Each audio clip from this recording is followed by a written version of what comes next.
Okay. We're going to do this. We're going to bring people up. We have a special treat here. Mr. Don Coscarelli? That's me.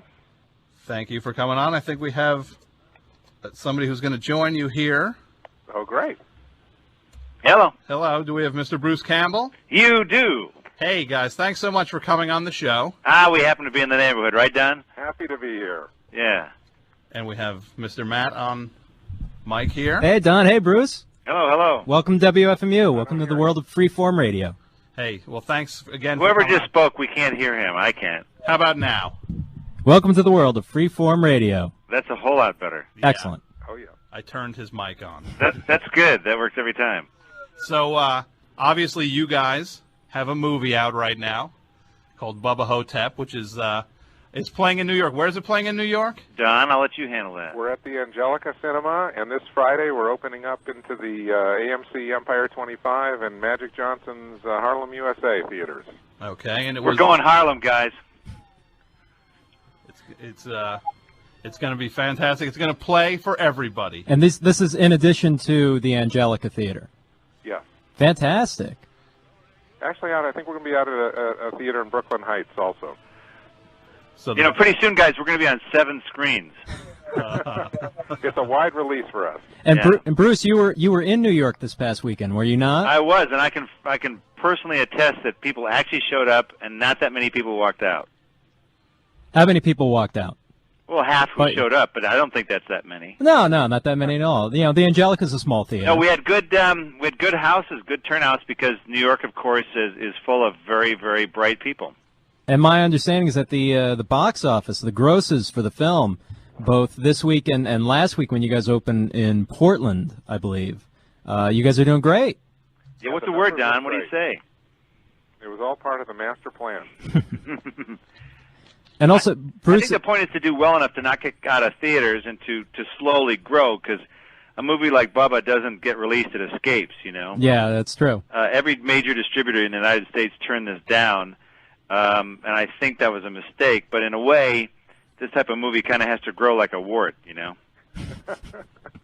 Like a wart that grows on the... Oh, never mind. I was going to make a little reference to the movie, yeah. On Little Elvis. Yes, exactly.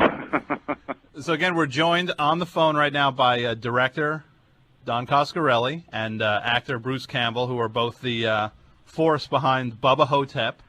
Now, I guess for people who don't know, why don't you give just a little background on what Bubba Ho-Tep is? Go ahead, Don. Well, Bubba Ho-Tep tells the story of Elvis. He's still alive. We find him alive and not so well in an East Texas rest home at age 70. No one there in the rest home believes that it's actually the real Elvis. They all think he's some broken-down old Elvis impersonator. But there's one guy in the place that actually believes that Elvis really is Elvis, and this is a character played by Ossie Davis, and his character is JFK, President John F. Kennedy. He actually believes himself to be the president, and he's the only one that believes Ossie's own. Yeah, so it's sort of good news, bad news. There's a guy who believes him, but this guy's crazy. And then what, to even turn up the heat even more, we find that there's a series of mysterious deaths in the rest home. And Ossie's character attributes it to the possibility of an evil Egyptian entity which has invaded the rest home. So basically it's up to Elvis and JFK to put down this mummy. It's a redemptive Elvis mummy picture, guys. I don't know how else to tell you. Now, what attracted you to the role, Bruce? Because it's not a studio picture, you know. I mean, I think we've got enough Reese Witherspoon movies out there. It's a movie that has a real oddball story, and I think there's room for that in this wacky world of ours. And, you know, I'm a fan of Don Coscarelli because he's got a pretty good pedigree in the horror world. And by all accounts, he intended to have a serious go at this movie. It wasn't something he was going to spit out, you know. Mm-hmm. And I guess obviously with Elvis being one of you know, the primary icons in America over the last century, it's a pretty big estate that you probably had to grapple with. What were the realities of that? Well, so far, I'm not going to touch that one. There haven't been any realities. We haven't heard from them, and we like it that way. Uh-huh. No, we were, it's fiction, it's parody. Well, I guess it's fiction. I mean, we like to think that Elvis still is alive out there somewhere. Uh-huh. But, and that's really where the source of the story came from, is the fact that, after Elvis died, you saw all these, or people had these sightings of Elvis. Why was that? Well, the truth is that the real fans, the public, they just couldn't accept that Elvis died the way that the news said that he did. That shameful way that he died. Yeah, what was that on the? I believe he was straining at stool, guys. He had a heart attack while sitting on the can. That's right. The king was on his throne. Yeah. And that's just not the way that he went out, as far as we are concerned. So we decided to write the record, and we made this Bubba Ho-Tep story, and it tells you how the king really went out, which was a hero. I think any of the classic Elvis fans out there, even the estate, if they saw how we treated the king, I think they'd be pretty happy with it, because he is a hero. Absolutely. I would say there is like a, when you hear the one-sentence description of what the movie is, you kind of don't get the actual. There's a real dignity to the movie, to the way the characters are handled that I think would surprise a lot of people. Well, we like to think of it as a redemptive Elvis picture, because we give the king a chance to, examine some of the regrets that he would have if he was still alive. I think that everybody's the fans of Elvis always felt that he aspired to more personally.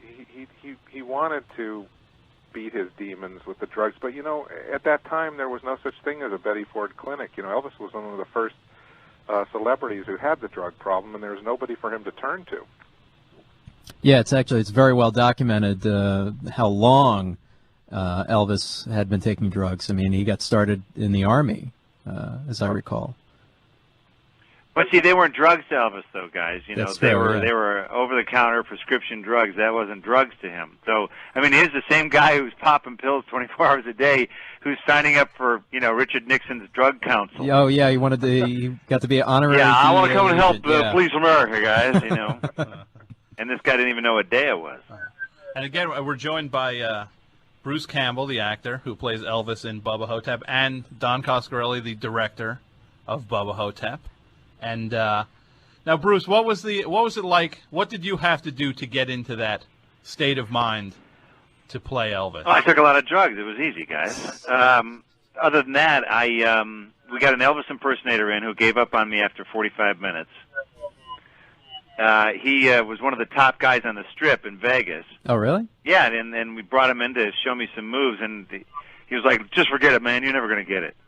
But I think he just wanted to play the role. I think he was a little upset that he didn't get the part. So he's going to have to go back to being a prison guard, I think. That's where he started. He was a prison guard in Chino and got stabbed in the chest, went on disability, woke up one morning and said, "I'm going to be an Elvis impersonator." And so that was my training. And then other than that, I watched mainly concert footage, because his movies don't give a hint of who he is. Mm-hmm. But his concert footage tells it all. I mean, that guy was a stud in his day. Sure. There is one moment that's striking when it's the first flashback when you're in the back of the car where it actually looked like I did a double take on that. It was like, oh my God, that's actually like you had it down. That's when I realized the magnitude of the performance. the vastness of it. Yes. Now, Don, how long had this idea been in your mind? I mean, obviously you adapted it from a short story, but how long was this on your plate? Well, I read it, I think, back in 1996. It was about 7 years ago. And, I picked up a copy of Joe Lansdale's book. It was a collection of short stories. And in there on the dust jacket was this description, Elvis battles mummy, and it just jumped out at me. I'd never, heard or thought of that kind of concept. And knowing Joe's style, he's got this East Texas vernacular, the way he writes and mixes up different kinds of genres. It was just this, it's very close to how the film turned out, because I was very faithful to it. But, the short story, I gave it to a few people to read, and they thought I was crazy. They didn't see it. And I really think that, it took somebody of Bruce's ability to bring it to life, so that other people could appreciate what I had seen in the page. Sure. And at what point did you know that Bruce was the guy that had to play Elvis? Probably the first meeting that we had about it. I just, it was just in my living room at my house, and Bruce was just dressed in his street clothes, but he'd keep dropping into this older Elvis, be doing these little riffs, and I just found it hilarious, and I wanted to see more of it, but he had to leave and go somewhere, and so I thought, oh, we're onto something here, he can do this. Now, well, that and 2.5 hours of makeup will help you every time too, and a fat suit. And the makeup took 2.5 hours? Yeah, pretty much, because you got to round my features out a little bit, and you got to make them older, and you wig them out, and give them the mutton chops and all that sort of stuff. And I couldn't grow them in time. Now, I guess obviously you said around '96 is when it first entered your world. Yes. How long was the actual road in terms of getting the thing up and running in terms of the Well, that was most of the time between now and then. I mean, I wrote that screenplay probably in a few months' time, and I started to take it out and give it to the Hollywood big shots to read, and it was so predictable and yet shocking, their response, because they despised everything in the script that I just thought made it original and unique. And looking back on that now, I'm thinking, well, maybe that's not a bad thing. No, because they would have wanted Elvis to be a woman. Every time you get outside input into a story, Bubba Ho-Tep, whether it's good, bad, or indifferent, our writer is still talking to us because we took a story and just made it. We didn't try and reinvent the wheel. And in a story like that, it could be very dangerous with the sensibilities. We had to walk a tightrope of, making it's a dark comedy, but yet it's a dramedy at the same time. And also, you're not only poking fun at Elvis, who's this major icon, but you've also, to an extent, it's a comedy about the aged, which there really are not a lot. That's another thing that's very original about it, which is not a lot of movies out there about senior citizens. Doing something. I think that as you get a little older, as I'm getting now, where you're looking at your parents, getting them ready to ship them off to a place like that, it's a pretty horrible end of the road that we're all facing ourselves, and everyone's ignoring it. So I think it is a little different that we did explore that and open it up and kind of. I think that would have changed too if the studio had financed, because they would have had a little sidekick.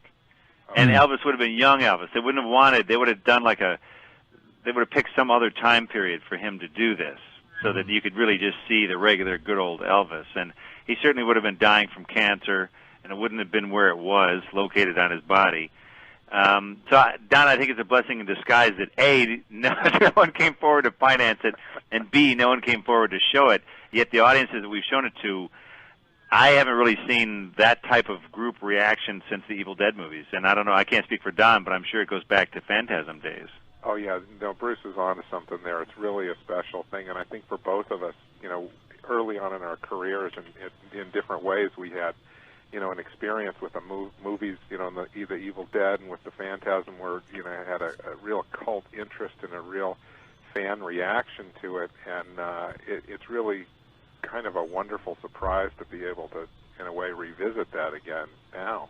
And once again, we have Don Coscarelli, director, and Bruce Campbell, actor, joining us. They are the guys behind Bubba Ho-Tep, which is in theaters, maybe in your town right now. What other cities is it rolling out to?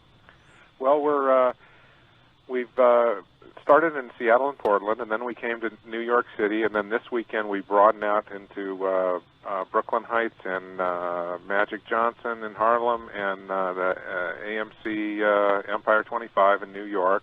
And then next weekend, October 3rd, we're coming to Los Angeles and doing the Southern California, San Diego, and Irvine.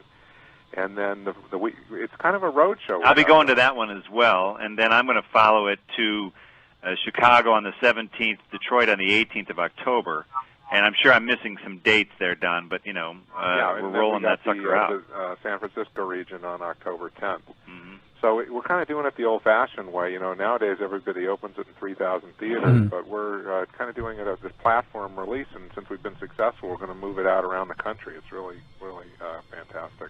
How has it been to kind of chart that process, or you know, what are some of the frustrations that went into getting it to the steps that you're going through now? Oh, you mean to get it into the theaters? Yeah. Well, you know, we went through the process that, you know, everybody else with an independent movie does, which is you show it around to the distributors and you hope to get one of them to stand up and take notice. And, you know, honestly, we were a little frustrated because the thing is that, you know, a lot of the festival organizers saw the value in the film and programmed us into some great film festivals. We were at the Toronto Film Festival and South by Southwest in Florida. And, in fact, Bruce actually won an award at HBO's U.S. Comedy Arts Film Festival. He won the Best Actor award. And I believe you won an award there as well. Well, that's true. Don't be shy, Dan. Come on. For us genre guys, that's something. We don't usually get awards. Yeah, I'm going to put that next to my Fangoria Chainsaw Award, too. Exactly. On And equal level. I believe you were both in the Fangoria Hall of Fame, if I'm not mistaken. Well, I don't know if I'm in that one yet, but Bruce is. Dan, we're going to get you in, buddy. Well, after this one, they'll probably won't be a problem. But one thing I was going to ask is, you were talking before about how you both have big cult audiences, and did the two of you feel? I remember when this was first announced, people were like, "Wow, Bruce Campbell and Don Coscarelli are making a movie together." And there was like, "Ain't It Cool News" and all these places posting about it. And did you feel like a big responsibility to your audience? I mean, not just to the regular audiences, people who may not know of your past films, but also of the big audiences that you already have through Evil Dead and Phantasm. Well, I honestly did feel a little responsibility once Bruce was on board, and there is one sequence in the movie that maybe I elaborated on a little bit, just to have a little flash of some of the stuff that Bruce does so well in those Evil Dead series. I think you probably remember that battle to the death he has with that evil scarab beetle. Oh yeah. Which is a little bit in the direction so that the fans of those films would have a little something to grab onto. Yeah, I think Don and I have to take baby steps in that the movie has a premise that I think will satisfy the hardcore tattooed Evil Dead crowd, but yet give them a little something else to take away too. So it's got a little of both. And the great thing about the fan response, and this is something that I know that Bruce and I are both proud of, is the fact that the Hollywood studio types, they really look down on this audience, and they didn't really think, this was one of their criticisms of the script, was they said, well, you're not going to get a young demographic, 18, 20-year-old guys in the black T-shirts. They're not going to want to watch a movie about two old geezers in an old folks' home. And I think that one of the cool things is that these people are responding and do enjoy the movie, and that's really satisfying to us. And also, Ossie Davis. I mean, we got to talk about him because, Bruce, you're terrific in the movie, but you and Ossie Davis together, I mean, you've got a real rapport, and he is just as funny as you are in the movie. Absolutely. Yeah. He's probably funnier. I mean, because he's not trying to be. He's Ossie Davis. He's like a diplomat. I think he did his first movie in 1945.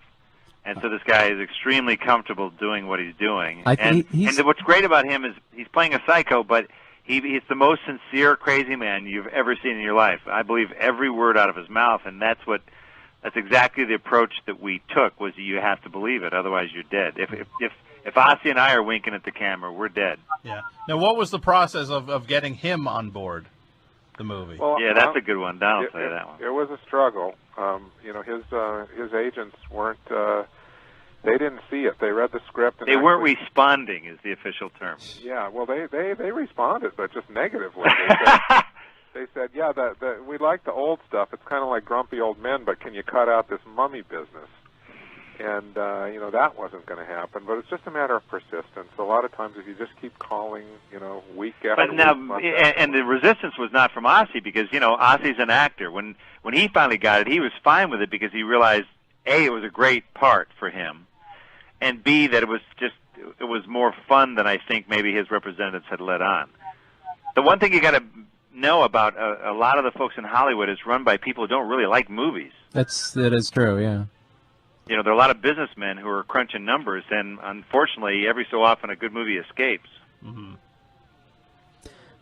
But now, did you and Ozzy did you have a lot of rehearsal time? No, not really. I mean, low-budget movies, you just kind of get up and do it. Really? So we spent plenty of time in his trailer running scenes, but, you know, that's about it. And I have a great respect for him, so I'm sure that came across. I have nothing but respect for him, and he really is he was a gentleman to work with. And I can't say that about some of the new punks that are coming up.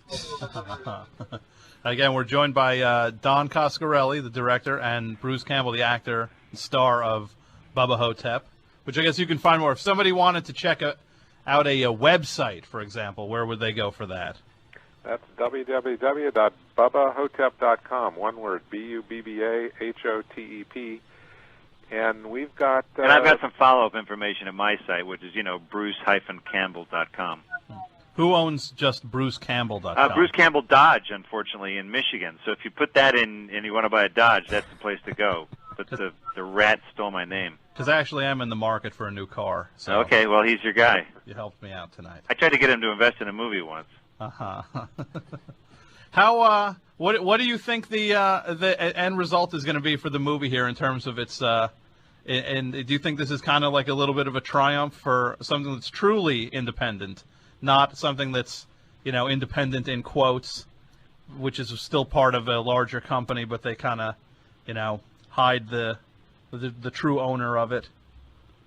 Oh yeah, well, for us it's certainly a triumph because all throughout this process it's been fraught with peril where we thought the thing was going to crash and burn. First off, there was no guarantee we were going to make a decent movie out of the thing, and that was one of the things that I think we're really happy with is the fact that we were able to walk this fine line. And I don't know, Tom, I mean, how would you categorize the movie? I mean, I sometimes I'm thinking it's a comedy. It's got the horror, but it's also a serious drama.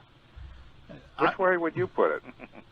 I mean, I thought it was a character piece that had, some funny moments and some sci-fi-ish moments dropped in. But I thought of it more as like a two-man character piece. Well, you could put it next to I'm Not Rappaport, Ozzy's, one of Ozzy's other movies. Yeah. The funny thing is, this wacky movie is playing in art houses. That, to me, is the best triumph of all. Mm-hmm. Because this movie, the fact that it's in, a lot of the landmark theaters in the various states just cracks me up, because normally they'd be playing foreign films. Yeah, Landmark is a big chain that specializes in art house. Yeah, and I think it's a good match. Because they have great theaters, they have appreciative audiences, and they're willing to show stuff that's not the cookie-cutter, garbage that we're seeing now. Mm-hmm. And it's great that they've gotten behind us, because so often, people in the art film world and the indie world, for that matter, they just tend to look down on anything that comes out of the genre. It's like, oh, one of those movies, But Landmarks embrace the film. They're going to play it around the country. Although I do find it very interesting. Jason versus Freddy recently came out and made quite a bit of money. And so I think a lot of these horror projects that executives were laughing at are going, hey, show me Attack of the Blood People again. Well, let's take another look at that. Well, Bruce, you actually are you're filming one such, well, not exactly Attack of the Blood Farmers or whatever, but you're filming a genre film right now, Yeah, it's called The Woods, directed by Lucky McKee. It's for MGM up here in Montreal. So horror films currently are alive and well. And this is an inevitable question, but since you brought up Jason versus Freddy, and since we have you on the phone, yeah, a lot of internet rumors going around. You can confirm or deny. People are saying that New Line wants to include Ash. Yeah, well, one day they might even call me. I mean, that's why I have my website up. It's it debunks things that if it's not on my website, rumors, it's not. Mm-hmm. That's how I look at it. It's sort of a franchise issue right now of which franchise would come out on top, and I don't think I'd have a whole lot of interest to show up and get my butt kicked. So if they could put it on paper that Ash could whoop their doughy butts, I might be interested. Now, also, there was also talk of sometime, again, this could just be internet rumors, but of Bruce having a co-starring role in a potential Phantasm sequel. Was there any truth to that, or? Well, yeah, we were talking about that. Interesting thing happened when Roger Avery won the Oscar for Pulp Fiction. He co-wrote it with Quentin Tarantino. For some reason, rather than go to Disneyland like everyone else who won an Oscar, Roger said, I'm going to write an epic Phantasm sequel. So he went out and wrote this sort of be-all, end-all Phantasm sort of end-of-series movie, and we tried to get it funded, and it just ran into so many roadblocks. It was very frustrating because it was big, it needed some money, but the key component of it was to bring Bruce into the franchise. Who would Bruce play? It was I can't give away that kind of stuff. Okay. But, it's basically a character who a pivotal role, I think, Don. Yeah, a pivotal role that matches wits with the nefarious tall man, played by Angus Scrimm. Now, it's, again, just so everybody knows, this is WFMU. We are joined by Don Coscarelli, the director, and Bruce Campbell, the actor. They're both the driving forces behind Bubba Ho-Tep, which you can see in all throughout New York, coming this Friday. You can go see it tonight or tomorrow down at where? The Angelica? Yes, it'll be at the Angelica next week also. It's Okay. holding over, which is a good sign for us. Okay. And the other thing they do, they throw in the subway rumble for free when you actually see a movie. They actually. Oh yeah, it was very funny. I was listening through the side door because I always love to listen to the movie and gauge the reaction to see if they're reacting at the same spots other audiences have. And all of a sudden, everything starts to vibrate. I went, "What the hell is that?" Someone went, "Oh yeah, the subway." I went, "Oh, of course." Now, the one thing about the movie which is kind of striking is just the fact that it's so deliberate, and it's just there's such a lack of movement through so much of it, and it's just like the big action scene is just a Elvis in a walker and JFK in a wheelchair going down a hallway. That's like the big heroic moment. What was it like to kind of direct that kind of movie where it's not about movement, it's about an economy of movement? And what was it like to play something like that? I guess you guys can split that was all by design because, I think that was a weakness, if there was a weakness, of the early classic Universal mummy movies. I mean, mummies move slow. So if you're going to put a protagonist up against a mummy, you don't want a fit guy in his 20s who could just run away from the thing. It's kind of true. If you put Brendan Fraser up that, you'd think he'd kick his butt. But in this case, it's the perfect match. You got a slow-moving mummy and a couple of old farts chasing it around. And what was it like to play something like that, where you usually don't lay in bed for the first half of a movie that you act in? It was weird but cool. Again, I mean, that's what it's the curveball that we're throwing out there that hopefully people will hit at, they'll take a swing at, because it's just not a standard movie by any means. People may or may not like it. We hope that they do. We've done it with great love for the audience, love for the material, love for the characters. And hopefully that comes across. It's not cynical in any way, like a lot of big movies are now. Mm-hmm. It's an odd movie, but hopefully somewhat endearing one in a very bizarre way. Mm-hmm. Hey, would you guys be willing to take some phone calls from the people listening? You'd be crazy not to. Okay. Yeah, why not? The phone number is 201-200-9368, 201-200-WFMU. You can call in if you have a question for Don Coscarelli or Bruce Campbell or both of them. And we will get your call in the air. Or you can email your question to friendsoftom.com. Just click on Contact Tom, and I will have your question staring at me in a matter of seconds. And Matt is screening calls. The phone's just exploded, so you can count on some calls any second now.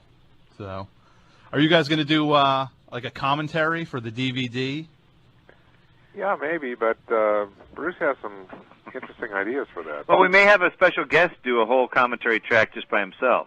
Okay. Watching the movie and reacting to it. Uh-huh. There may be a certain icon who may be watching it and reacting.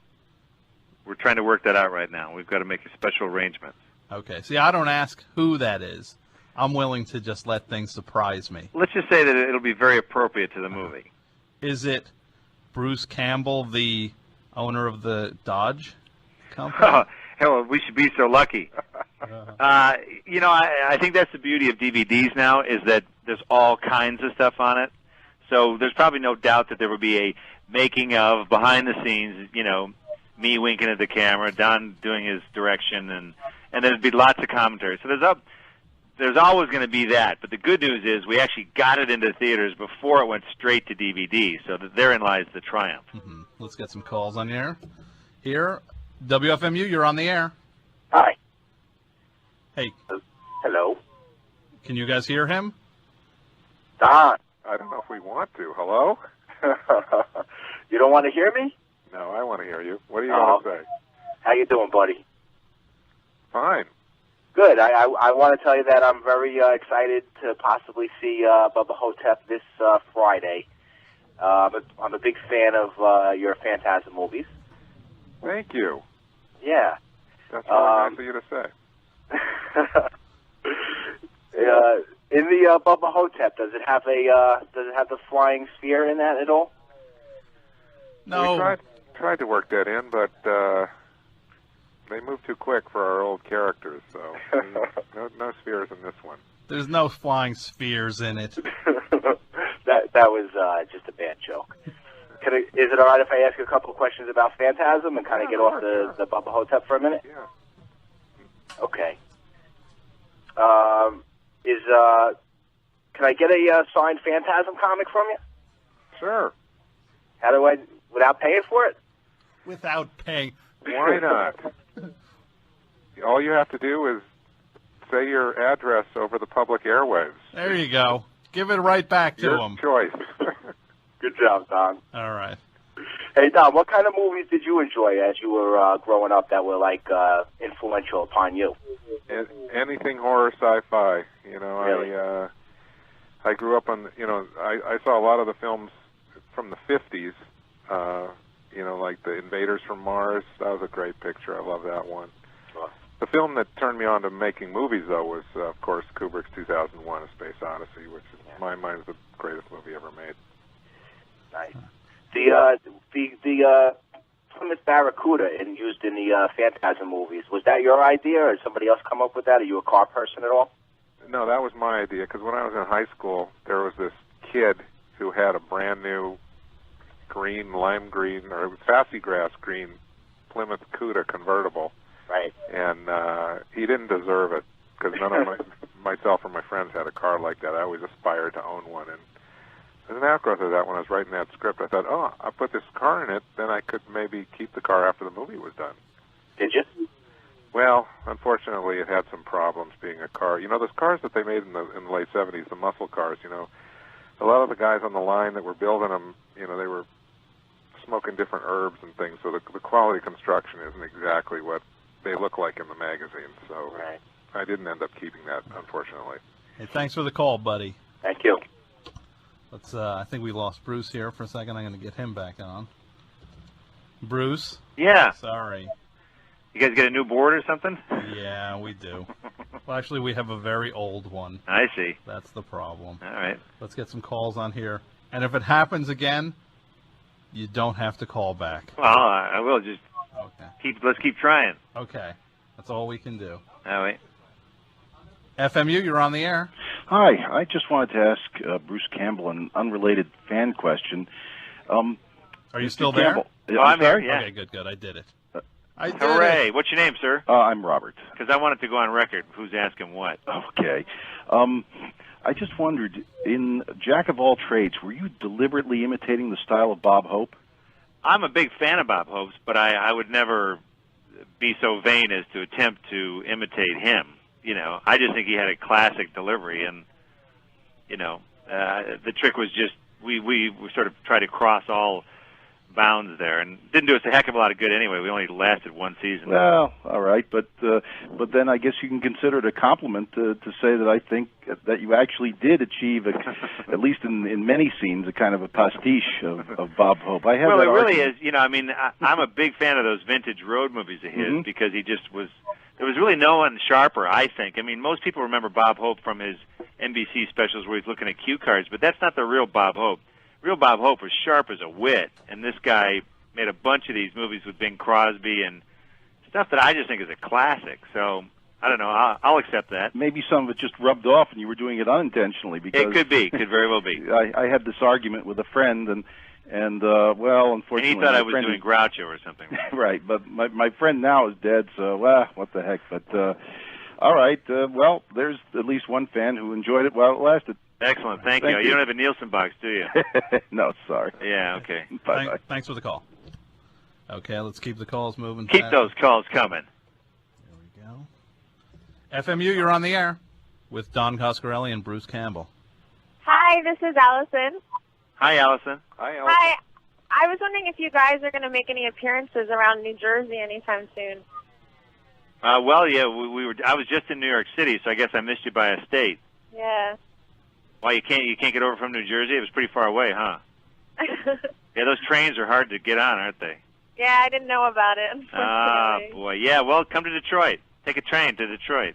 All right. You can check Don's website at BubbaHo-Tep.com. It'll tell you everything you need to know. Okay, cool. It'll even tell you whether I'm going to be there or not. Oh, all right. Yeah. Thanks for the Great. call. Thanks. Okay. All right. Let's keep it moving. Maybe we'll get an actual question call here. FMU, you're on the air. Yeah, hi, Don? Yes, hi. Hey, this is Colin, phoning from Toronto. Hello, Colin. How are you? Not too bad.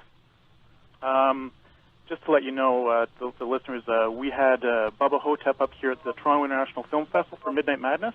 Bruce, you'll remember Colin. He's the one that got us up to the Toronto Film Festival. Absolutely. I remember like it was yesterday. Well, I got some sad news for you guys because the theater that we did the screening of Bubba Ho-Tep in, a huge 900-seat theater, they closed it this year at the film festival. It was the last year showing any films at that. That was a cool theater, too. It was. What are they going to do with it? It's going to turn into what Toronto needs most, condominiums. Excellent. It reminds me of the giant movie theaters in Detroit, one of which they bulldozed, but they kept the shell and put a parking structure inside it. And if you parked on the fourth floor, you could get out and look at the ornate ceiling that was left over. Yeah, they've still got like the curtains and everything. Now, Yeah, there's no accounting for taste. I'm glad to see Toronto is following after Detroit. Yeah. Well, I got two questions for you. First for Don. Okay. Can you tell us what Angus Scrimm is doing, and what's his connection with the Beatles and Sinatra? Oh, well, it is interesting. I'll answer the second question first. Angus is one of the few horror actors who has won a Grammy. He actually worked for. This is the star of the Phantasm series. He's a very very nice gentleman, but he delights in in films scaring the pants off of people. He worked for Capitol Records for many years and wrote liner notes for classical albums. And at one point, they brought him the Beatles album, which was the new thing, and he just thought there were going to be some throwaway band. So he's the one who wrote the liner notes, but he didn't choose to put his name on them, and would have gone down in history if he had. And the second question, Colin, I already forgot. What was it? Oh, just what's what's he he up doing to? now? Angus is starring in. He's been on the Alias television series, which is one of the cool benefits of the horror genre is your fans of the cult films like Evil Dead and Phantasm. They're diehard, and it turns out that the creator of the Alias series is a diehard Phantasm fan, and he got the opportunity to write Angus into a. And I think I should mention the previous caller who was a fan of Jack of All Trades. The guys who were these showrunners and exec producers of Jack of All Trades went on to Alias. Oh, how funny! Amazing. Yeah, so it all kind of ties together. It's all a circle.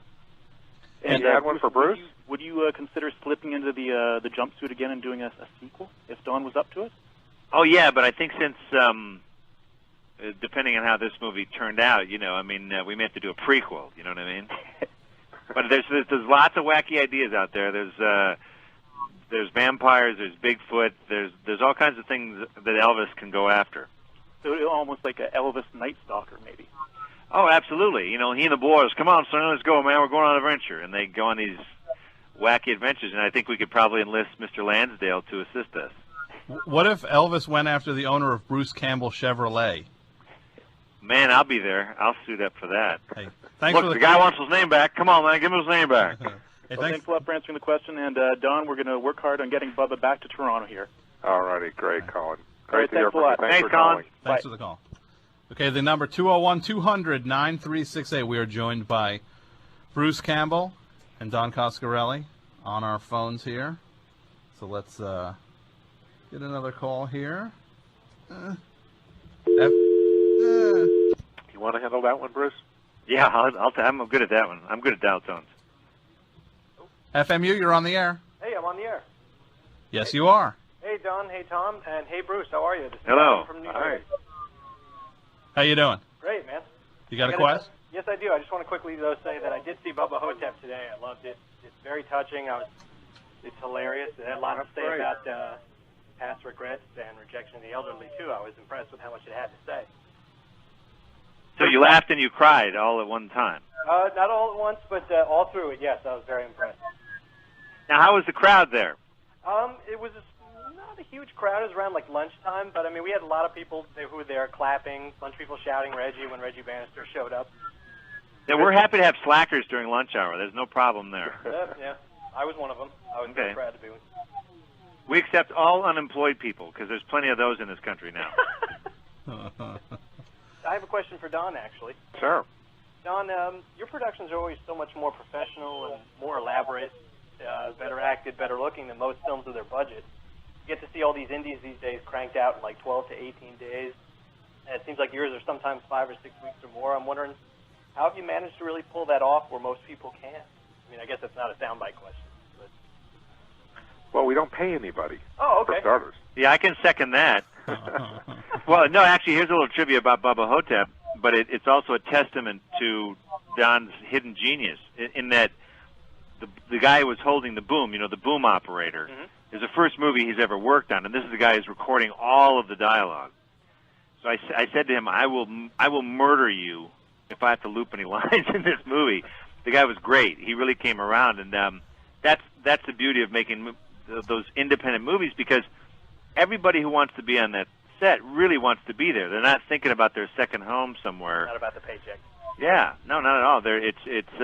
I think we won out by raw enthusiasm, and part of the reason I said yes was because Don was going to take 6 weeks, and instead of exactly what you said, sir, the 18-day wonders. Right. You can only get what you can get in 18 days. Well, and I would also say, though, Bruce, or propose that even on a big budget, and you've worked on more of those films than I have, even when you have immense amounts of money, you're still waiting around for things. It takes time to make a movie. So you have to have time to get what you need. And so the other point, as far as really boosting the production value, is to just keep control over every dollar that was spent and make sure that it's going towards effects on the screen and nothing's being wasted. And that's the only way that I've learned to be able to do this kind of thing. That's great. Great. Well, hey, thanks for the call. Thanks, Don. You're one of the reasons I got into filmmaking as well. Hey, that's nice of you to say. Thank you for saying that. Take care, sir. Great. Bye-bye. Thanks again for the call. And you know what, guys? I'm not going to take any more of your valuable time, and I truly appreciate you guys both coming on. And it was a special honor and my pleasure and a privilege to me, and a few other things I can't think of right now. And all I can tell people is that they should go check the movie out. It really is even if people think that the one line doesn't make it sound like it's their kind of movie, it's actually a lot more poignant and kind of dignified and smarter than they might think a movie that would be Elvis and JFK fighting a mummy would be. But I can't speak for Don, but we appreciate your time, because the only way independent movies can get seen, like the woman who called from New Jersey, she hadn't heard about it, is you got to get the word out, and we appreciate your help in helping us do that. Yeah, thanks for supporting Bubba Ho-Tep. Well, and thank you, Don, and thank you very much. All right. And thank you guys both very much. This is terrific, and I like Tom said, I think everyone should go see the movie. It is, in addition to being very poignant, it's a lot of fun, and it's a great movie to go see with an audience. This is a movie that I think video and DVD, while it will certainly still be a fun movie, seeing it with a big crowd is definitely the way to go with Bubba Ho-Tep. Yeah, we agree. Thank you. Not a problem. All right. Hey, guys. Good night. Thanks again. Thanks again. Bye-bye. Bye. That was Don Coscarelli, the director of Bubba Ho-Tep, and Bruce Campbell, the star of Bubba Ho-Tep. The megastar Bubba Ho-Tep. Yes. So that was pretty exciting, huh? That was terrific.